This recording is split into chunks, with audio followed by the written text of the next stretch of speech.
This video explains how to change the order of the columns in a pandas DataFrame using the Python programming language. So without too much talk, let's dive into the Python code. As a very first step, we need to import the pandas library, as you can see in the first line of code. And then we also need to create an example data frame using the DataFrame constructor.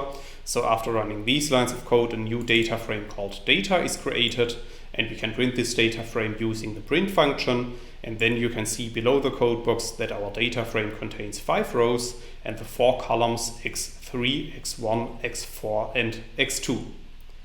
Now let's assume that we want to sort our columns in our data frame in alphabetic order.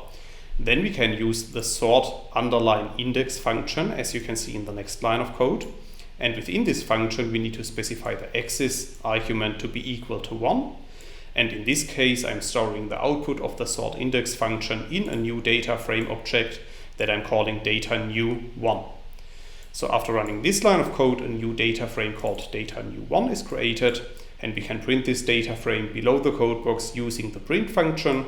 And then you can see that our new data frame also contains 5 rows, but the columns of our input data frame have been sorted alphabetically. Now in this example, I have shown how to sort the columns of a data frame alphabetically. However, it's also possible to sort the columns of a data frame manually, and this is what I want to show you in the next example.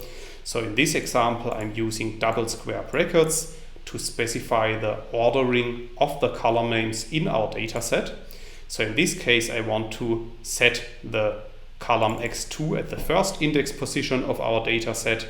Then I want to show the column x4, then the column x1, and then the column x3.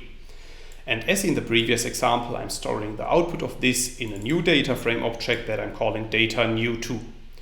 So after running these lines of code, our updated data frame is appearing below the code box. And as you can see, this time we have sorted the columns of our data frame manually. That's all I wanted to explain in this video. In case you want to learn more on this topic, you may check out my homepage, statisticsglobe.com, because on my homepage I have recently published a tutorial in which I'm explaining the content of this video in some more detail.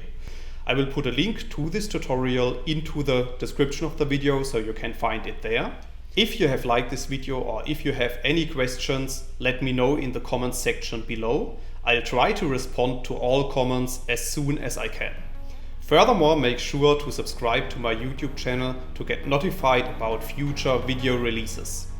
I have already published about 500 videos on this channel, and I'm releasing new videos on a daily basis. Thanks a lot for watching. See you in the next video.